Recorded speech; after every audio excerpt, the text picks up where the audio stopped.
BFM Business, 10h, midi, l'émission 100% placement. Intégral placement, Guillaume Sommerer. Au cœur des marchés Intégral Placement, on vous emmène vivre cette séance de l'intérieur avec Frédéric Rosier depuis Mescart Gestion Privée. Bonjour Frédéric. Bonjour. Un CAC 40 qui était en hausse et qui désormais recule assez nettement, à moins 0,6%. Qu'est-ce qui se passe?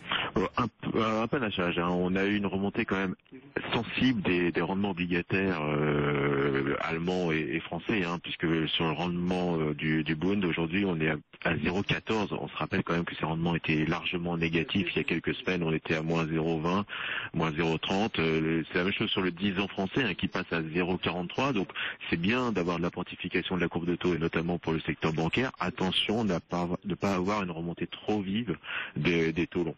Pour vous, c'est ça le principal risque qui rend les marchés aussi fébriles aujourd'hui et qui peut expliquer ce retournement quand même qu'on n'avait pas vu venir?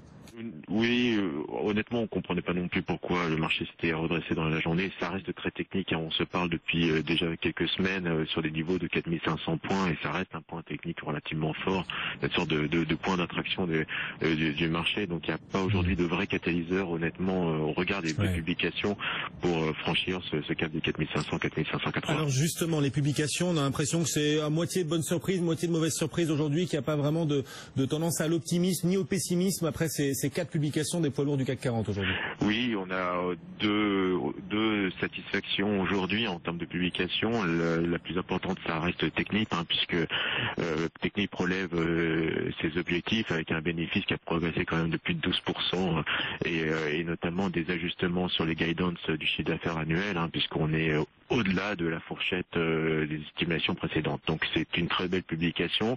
D'ailleurs, Technip souligne qu'il y a un frémissement en termes de commandes. Donc là, c'est plutôt intéressant. C'est vrai que le secteur pétrolier, parapétrolier a souffert lorsque le baril était en dessous des $50. À $50, ça réenclenche un petit peu les investissements, légèrement, pas énormément, mais ça réenclenche et notamment pour Technip. Technip, donc en tête du CAC 40, plus 2,8%. À l'inverse, Nokia et Schneider qui reculent nettement, notamment Nokia à moins 7,5%. Pourquoi un tel gadin? Baisse du chiffre d'affaires, donc là la baisse est quand même significative. On sait Nokia est dans un processus d'intégration d'Alcatel et lorsqu'on regarde cette publication, on voit quand même une chute phénoménale du chiffre d'affaires. Alors c'est peut-être un épiphénomène, on verra, mais c'est quand même une chute de 12% du chiffre d'affaires. Ça montre aussi qu'on est un peu réticent dans les investissements, alors qu'on s'attendait quand même à une relance des investissements de la part notamment des grandes compagnies télécoms, mais visiblement c'est pas le cas et on voit notamment un recul notamment des investissements dans les réseaux des télécoms mobiles. Nokia donc moins 7,5%, lanterne rouge du marché à 4,33 €. Merci Frédéric, on vous souhaite une bonne suite de séance depuis Mescart Gestion Privée en direct. Le CAC 40 en repli donc de 0,6%, 4506 points, les 4005 tiennent de justesse. 11h08, dans le reste de l'actualité du jour, ce coup d'arrêt au moral des cadres, il baisse de 6 points le moral des cadres.